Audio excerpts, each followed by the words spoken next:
Hey everyone, welcome to the RotoGrinders Morning Grind podcast. I'm your host, Stevietpfl. It's Wednesday. It's February 28th. It is 2024. We have 6 NBA games to talk about here on today's podcast, joined today by my buddy TJ. TJ, what's happening, my friend? Oh, not too much. Happy to be here, hanging out with you, talking about some NBA with the people. Life's good. Undergoing some weird weather here right now. We're having like a 2-day 80-degree swing. That's not an exaggeration. A literal 80-degree swing. It was minus 40 with the wind chill here today, and it's going to be about 40 degrees tomorrow. And so weird weather going on, but I don't go outside really anyway, so it's not that it matters. I wouldn't go outside in that weather either. So there you go. That just, for someone that lives in Florida, that just sounds miserable. Like absolutely anything under like 50, I don't like. Probably one of the reasons that I've always lived in Florida, because I can't do it. But you know, at least you get to watch sports, right? Just hang out, not mess around with the weather, and just watch some sports. And you'll dabble in a couple cartoons or something, right? Yeah, and I'm doing it. I'm with my wife right now. We're trying to go through all the movies that are nominated for Oscars right now. So we're going through a big binge of all these different movies. Maybe not all of them, like some of the like non-English language short films we're not going to be watching, but just went through Holdovers tonight. Gonna go see watch Past Lives tomorrow. Thursday we got Poor Things on the docket, and then on Friday, it's not an Oscar one for this year, but will be for 2024. Going to see Dune 3 and Dune 2 Part 2, in theaters. There you go. Well, enjoy that. I have kids. I can't tell you that last time I actually sat down and watched like a movie. It's probably been over a month. Like I haven't watched a movie in a while. I watch TV shows every once in a while, and I'm rewatching some TV shows that I've already watched before, but that's about it.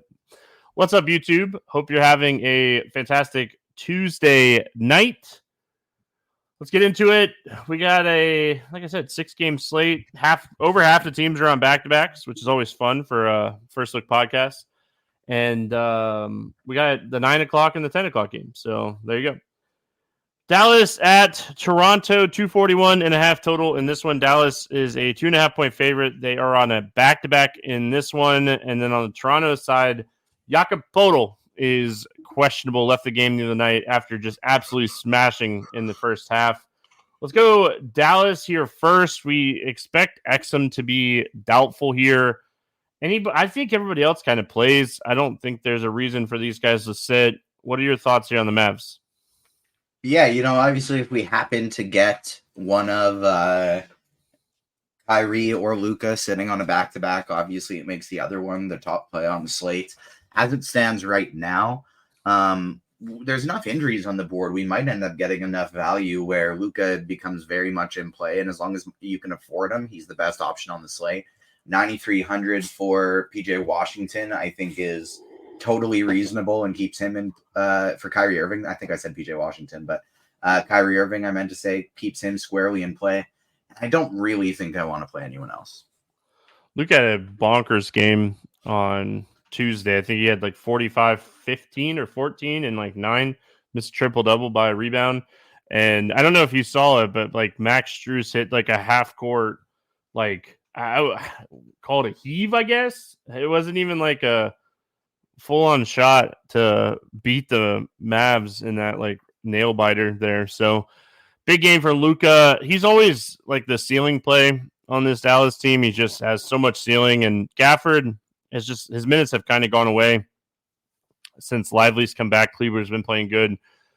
Kyrie and Luka. I mean, even if we look at like Tuesday's game, these guys combined for 55 shot attempts. 55 shot attempps out of the 91 the team took in total. They're your two usage guys. Those are the two guys you want to target in this matchup. And that's really it for me, just in general. And then on the Toronto side, I think Jakob Poeltl matters a lot. Like we might get the first like Kelly Olynyk kind of look here if Jakob Poeltl ends up sitting. We haven't seen this situation yet. Jakob Poeltl's been playing. I would assume that Kelly Olynyk would draw a good amount of minutes in this game. What are your thoughts here on the Toronto? Yeah, I think I would probably have to play 100% Kelly Olynyk in that spot. Like, and if not 100% Kelly O, maybe you build a rule that in lineup HQ that you're playing one of Olynyk and Boucher in every lineup you play. The Raptors don't really have many other big men, and this game has absolutely a chance to go small. But Olynyk and Boucher are the type of bigs that would play in a game if that goes small, because who else are the Raptors going to put at the 5? Jordan Nwora, Scotty Barnes. It's not, they don't really have many other options. So I think you'd be considering playing one of those bigs in 100% of your lineup. And then as it stands, and I don't think it would get much better with Poeltl, but it would improve a little bit. Guys like Barnes, Quickly, and Barrett would all get a little bit better. But then the likes of Gary Trent and Bruce Brown, even Grady Dick would have, and honestly, even Agbaji. Not that you really want to ever play Agbaji, but all of these guys would have their minutes much more secure. Yeah, so Olynyk checked in for Jakob when he got hurt in the third quarter the other night against the Pacers, and Olynyk proceeded to play 13 of his 22 minutes in that second half. So Jakob he played 7 minutes before he got hurt in the third quarter. So I would assume that Kelly Olynyk 26 to 30 minutes here, I think, if I had to guess, is what we'll see from Olynyk, which also potentially opens up some shots in that second unit for a guy like Grady Dick. He's going to have a little bit more usage with that second unit if Olynyk ends up starting. But I assume that Olynyk starts just in general. Yeah, definitely. That would be my thoughts here. Agbaji is someone I have some tournament interest in here. You might hear him later on in the morning grind game. New Orleans at Indiana.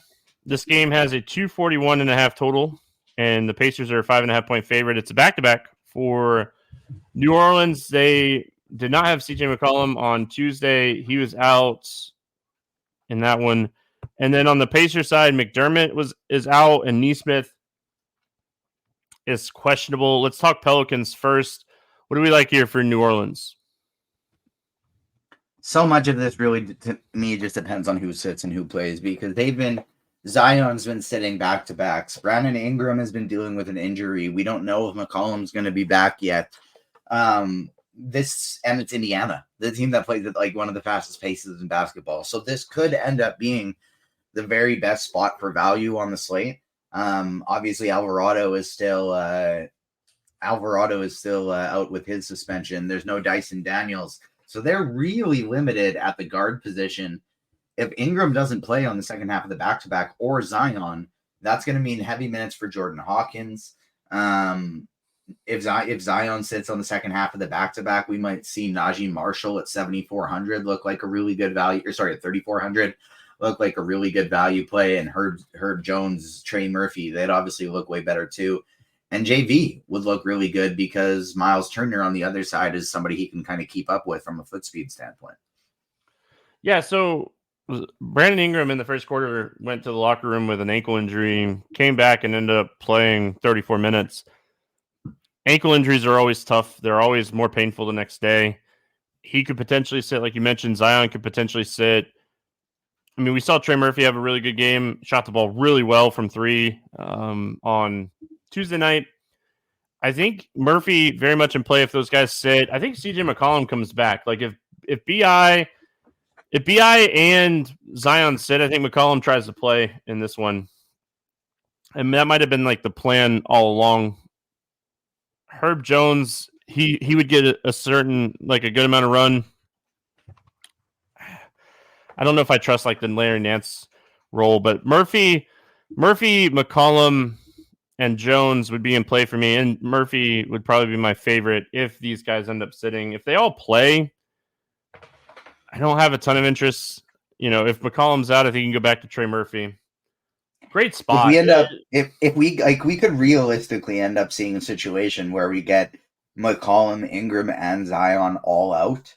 And if that's the case, we're going to be playing a lot of Matt Ryan and a lot of Najee Marshall, and it's not going to feel good. Yep. I agree. It's not going to feel good, but I mean, the matchup's fantastic, right? Pacers play fast. They don't play a ton of defense. New Orleans kind of blew the Knicks out in the fourth quarter. They just absolutely put that game away. I think their differential was like 16 in the fourth quarter.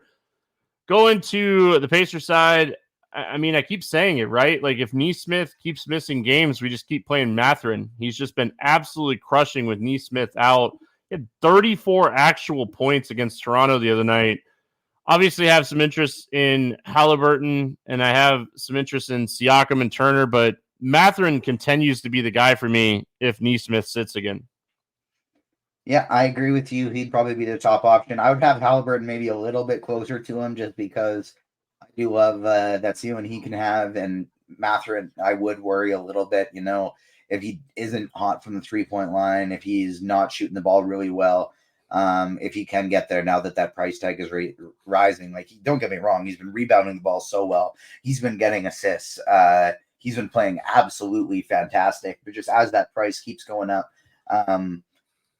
there is a floor now. There's definitely a floor now if he's not shooting the ball as well. He played the whole second half the other night. He didn't check out. He played the whole second half. I mean, like, when you're seeing that type of minute floor for Mathurin, it's hard just to ignore what we're seeing. I mean, when you're playing a whole second half, like, and like still producing at such a high level, it's hard not to have interest in him. Yeah, couldn't agree more on that one. Cleveland at Chicago, 219 total. Cleveland's a 4-point favorite. Both teams on a back-to-back. Fantastic. We should note Caruso left the game in the fourth quarter. It was an ankle injury. He could potentially miss this game. Let's talk Cleveland first. What are your thoughts here on the Cavs? I don't want to have any thoughts on the Cavs, if I'm being honest. I think Donovan Mitchell, Jared Allen, and Evan Mobley are all cheap enough where they're very much in play, but I don't want to play them. And I would love to just X out the Cavs entirely. The thing is, like, we're talking about it more and more now, but like Mobley and Allen both playing kind of hurts each other. We saw it. They both had solid games on Tuesday. They didn't have ceiling games. Mobley had a good game. I think he had like 9, 7, and 12. He was like on that triple-double watch, but not enough for 7,200. I hate the potential pace of this game. This game's going to be slow. Not a ton of interest for me in the Cleveland side. And then on the Chicago side, like, if Caruso ends up sitting this game, I think it just kind of bumps up AU. I like playing this guy anyway. He's like one of my favorite plays on a nightly basis. I think he just shot the ball absolutely terrible in that game against Detroit. Detroit ended up beating Chicago for what it's worth. But if Caruso's out, AU is just going to keep shooting, and the minutes are fantastic. We saw Drummond play 28 minutes off the bench and have a big game against Detroit. Doesn't shock me too much there. Figuring it was Detroit. Carter could get a bump in minutes, or Terry if Caruso sits. But the great thing about Chicago is, like, DeRozan, Vooch, White, AU, they probably all play 35 to 40 minutes plus in this game. Yeah, and Drummond also played 28 minutes as last game against Cleveland. And so I think we can kind of project 25 plus for Drummond again at this spot, and at 5,200, that's going to look really good for him. So Drummond is a guy I think is very much in play and a very strong tournament play today. Last time he played Cleveland, 28 minutes and 32.75 fantasy points. So we'll definitely take that for his price. Ayo is my favorite guy, especially if Caruso's out. He's even better. Not going to play anybody else. I'm not going to play Vucevic, DeRozan, or Kobe White. Yeah, I mean, Cleveland does use a lot of size, and that's probably – and, like, Drummond getting those minutes that game, like, Vooch played 39 minutes against Cleveland. So Cleveland and Minnesota are the two teams that they'll, like, just run full minutes, double Vucevic and Drummond. Yeah, I think the Detroit thing was more of facing Detroit than anything else. All right, we got Memphis at Minnesota. 213.5 total here. Minnesota 11.5 point favorite. Minnesota's on a back-to-back. Karl-Anthony Towns was out randomly. It was a personal matter, so we'll see if he comes back. Edwards left the second half. He had to like get help to the locker room with an ankle injury and ended up coming back and hitting his point prop, so I appreciate him for doing that. Memphis side, Bain, Clark, Kennard, Ja, Pittman, Smart, out, Contra, doubtful. Memphis just continues to be so shorthanded. They're an awful basketball team right now. They're struggling big time. Any interest here in Memphis, who just got beat by Brooklyn by, what was it, 25 or something? It was a lot. It wasn't close. I'm going to be one Cade Cunningham assist or rebound away from my 25x prize picks card hitting. So that was annoying. But Memphis, I'm just going to X out, scratch out. I don't need to play Memphis on a slate where we have such high totals. I'm good on Memphis. Maybe if I decided to run 150 lineups, then I'd include a maximum one Grizzly player and then just include Jaren Jackson Jr., Vince Williams, and GG Jackson in the pool just in case. But I don't need to get to any of these guys. And then on the Minnesota side of things, if Towns is out again, I think Gobert and Reed are somewhat interesting. Edwards is cheap enough where there's a ceiling, but the total in this game is just so low. No Kyle Anderson. Maybe that opens things up for more wings, like Alexander Walker, McDaniels, maybe even Monte Morris. But I just really don't think you're going to need anything from this game. Yeah, maybe you get something from it that works. I don't think you're going to need anything. All right, so I'm going to go back to Memphis. You got ahead of yourself there. I actually have some slight interest in Lamar Stevens. Kennard is someone that's playing 24 minutes a night. I think Lamar Stevens gets 25 minutes in this game, if not more. He's a guy that can add stocks. He rebounds and he scores. So he's really cheap. If it's a blowout, he'll play. So, I'm not too concerned about that. I'm just looking for a cheap piece here, and I think it's going to be Stevens with Contra and Kennard out, or Contra doubtful and Kennard out. So I like Stevens. And on the Minnesota side, it all depends on Towns. Gobert was questionable going into Tuesday's game with an ankle. Edwards banged up his ankle. What are we looking at? This is a perfect opportunity for Minnesota to kind of sit these guys. Sit everybody, and probably still win the game. But I do appreciate San Antonio getting back in that game. I bet San Antonio plus 17.5 live when Edwards when he limped to the locker room and he came back, and I was like, oh no, I might have donated money there. So it ended up working out. But overall, for me on the Minnesota side, it's all going to come down to who's in, who's out here. Because, Morris, Reed, Alexander Walker, Gobert, depending on who's in, who's out, all could potentially be interesting here. But this is a perfect opportunity for this team to kind of rest some people. And Conley is another guy that you could easily see sitting in this. I was going to say he could sit too. Wild. It's going to be a wild spot. Anderson started, and I think he only played 15 minutes. God, I love basketball, right? Gotta love basketball. Sacramento. This might be a slate where we play going into this game, leading into this next game. This might be a slate where we play Jokic or one of Jokic or Doncic, maybe even two, in every single lineup because you just have the value to do it. Yeah, FanDuel for sure, right? FanDuel is a site that you like to do the stacks of the top end guys. I think this could be one of those spots. Sacramento at Denver, 231. Denver, 7.5 point favorite. Fox is questionable. Denver is good to go. No back-to-backs here. Any interest in the Kings? Big pace down spot for them. With De'Aaron Fox listed as questionable, that's really what a lot of this comes down to. If he's out, I don't know. I don't think I'd have actually much more interest in Sabonis. His rates don't go up that much, and that would probably decrease the likelihood of them keeping it close. But it would make me like somebody like Malik Monk a lot more. Maybe Chris Duarte enters the fold more than he has been playing. And then Davion Mitchell might end up popping into the starting lineup at 3K flat. So I do think if Fox is out, I'll have a lot more interest in them.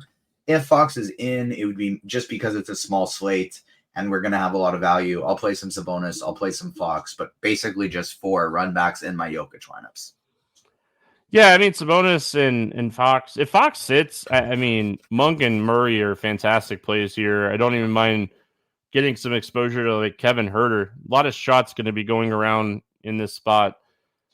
And honestly, like depending on the value that we get with some of these back-to-backs, if Fox ends up sitting here, like we might take some tournament shots on Duarte.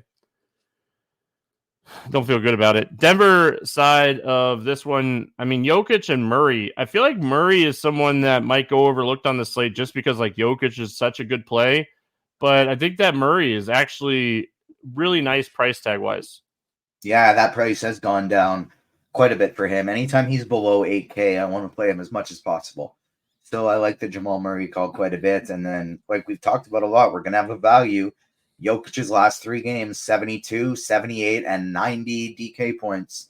We're going to want to play as much of him as we possibly can. And you don't get much better of spots than a center against Sacramento. So I love Jokic, really like Murray. And then I think MPJ and Aaron Gordon are both also fine. Yeah, I mean, we like to attack 3-point shooters against this team, and it's tough to figure out who we want to attack here. I think it's a really good spot for Michael Porter Jr. It just kind of depends on if he's shooting the ball well or not. And then, I mean, I don't mind Jamal Murray. The last time these teams played, it was a huge blowout, and Murray had a ton of turnovers in that game, so it could be a bounce back spot for him. All right, Battle of LA, Clippers, Lakers, 236.5 total. Clippers a 3-point favorite. LeBron, questionable. Vanderbilt, Vincent, and Wood out. Paul George ruled out for this game for the Clippers. Let's go Lakers here first. I think Anthony Davis with Luka and Jokic on the slate just kind of potentially goes a little overlooked here, and I think he's a really excellent tournament option. Yeah, I agree. I think he's a really, really great tournament option, especially with Sabonis there too. Obviously, if LeBron is out, he's probably the best he's probably the best play on the slate, or second best. If we happen to get Kyrie out, and then he'd be Luka, and then him. But Anthony Davis at 9,800, it's so great. I wish he had power forward eligibility on DraftKings. Like if he had that power forward eligibility, he'd be a lot easier to play. He could go big time stars and scrubs builds. But it's going to make him tougher to get to at center just because there's so many great center options. But I do love playing him. He's got a second highest ceiling at the position, third highest on the slate, probably behind Doncic and Jokic. I want to get to as much of him as possible. And then if LeBron is out, he becomes priority 1. If LeBron's in at 9,100, that's a great price tag. The Clippers are pretty good defensively. He's going to have Kawhi on him a lot, but George being out is going to make that defense quite a bit worse. And we've seen in games that LeBron plays, he can if the games are close, he still plays high 30 minutes, and he's posted really high ceiling games. And so a $9,100 LeBron, I think, is fantastic if he plays. I don't think I have much interest in too many other guys there. If LeBron is in. D'Angelo Russell is absolutely in play, but he's not like a top play for me. But that would basically be it. And then if LeBron's out, then you pump up Austin Reeves into that spot and you play Hachimura too. We should mention that Reddish is probable for this game. He's been out since January. He's expected to play here. I don't know. I don't expect him to play more than like 15 minutes, but it's something to watch as far as like rotation. I assume it'd be like Taurean Prince that loses run here, but we'll see how it kind of plays out.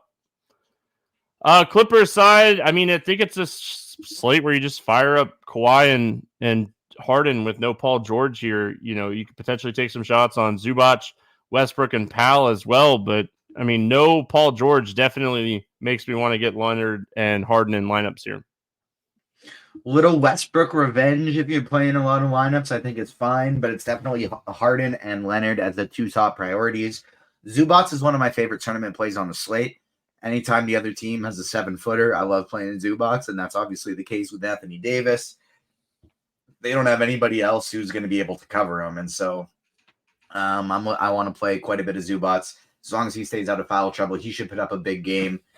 And then Norman Powell stepped into the starting lineup last game and played 37 minutes. And so I think he is, without like knowing who's in and who else is out at this point, he's probably like among the very best value plays that we have at this point.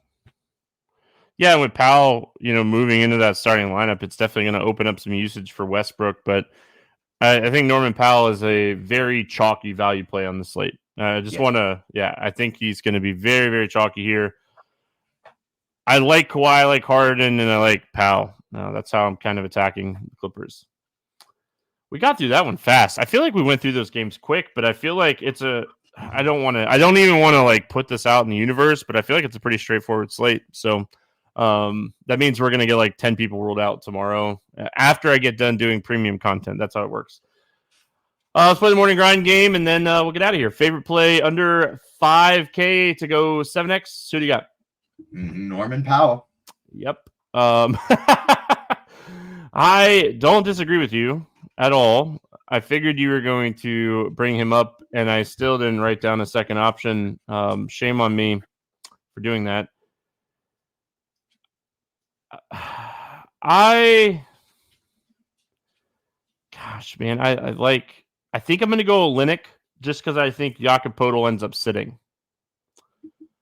Over 8K to go under 5X. Who's your bust? Donovan Mitchell. Okay. All right. I don't necessarily hate that one.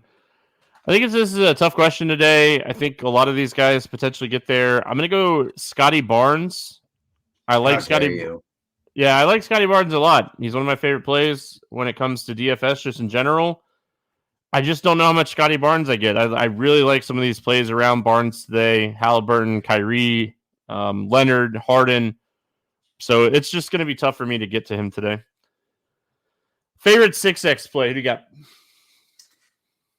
I'm going to go Ivica Zubac. Okay. You're throwing like curveballs at me. Like, I'm not expecting these curveballs, but it's almost baseball season, Stevie. I got to get ready. I went to a baseball game tonight. We took the kids and watched the Gators were in town playing our local college. So they ended up beating the Gators. So the Stetson Hatters beat the Gators. And the Gators are like fourth in the country. So it was really interesting. They had a really bad first inning. The pitcher who started for the Gators tonight pitched really bad. All that to say, my favorite 6X play today, I was sitting here and I'm like trying really hard not to go to him, but gosh, I really love this spot for RJ Barrett today, especially if like Jakob Poeltl's out. Barrett's been rebounding really well with Toronto, and I think that if Poeltl ends up sitting in this game, it's just going to be a bump for Barrett in rebounding, and we already know he's a guy that can put up 20 actual points. He can get 5 to 10 assists. Like, if he can add 5 to 10 rebounds here, I think that this is a really good spot for him to go like 45 plus. So really like RJ Barrett, kind of correlating my answers there a little bit. Let's get weird. GPP play of the day. Who do you got? I got Andre Drummond. Yeah, I mean, I like it. The more that we had like talked through that situation, the more I like Drummond here. I'm going to go to Lamar Stevens from Memphis as my Let's Get Weird GPP play today. Contra's doubtful. Kennard is out. The rest of the laundry list is out. Stevens has been playing really well. He's taken high opportunity shots. And when you're dunking and laying the ball up a lot, you're going to keep scoring points. So Lamar Stevens is my Let's Get Weird GPP play today. Any bets or pick'em plays that you like on this one? This one's always a tough one for me. I'm very admittedly a day of better. I like to look at the RotoGrinders projections and compare them to the different lines, compare them on the DFS pick'em sites. And without them being up the night before, I do have trouble with it. But the one that does stand out, just taking a peek at things, you brought up how the Kings are a team you want to target against 3-point shooters, with 3-point shooters. And Denver's got a whole lot of those, and there's no one in the league right now, very few people in the history of basketball who can hit shooters when they're open as well as Nikola Jokic. And so Nikola Jokic over 9.5 assists would be my favorite night before one. Yeah, just parlay that straight into a triple-double for Jokic today. There you go. I like this one a lot. We talked about it just a few minutes ago as far as the spot for Norman Powell. I got his over 18.5 points in this one. He's hit this in 3 straight games. Paul George is out. Powell's been playing 30-plus minutes. He's taken at least 13 shots in 3 straight games. He shoots a lot of threes. The Lakers' defense has not been great. Norman Powell over 18.5 points is my morning grind bet. None of the lines jumping out to me. Any lines jumping out to you here? No, nothing crazy to me the night before. It's too tough with all these players listed as questionable or unlisted because it's a back-to-back. Way too many. I'm with you 100%. That's going to wrap it up here for Wednesday. We're back tomorrow talking hoops. Hope everyone has a fantastic Wednesday, and we'll see you again tomorrow.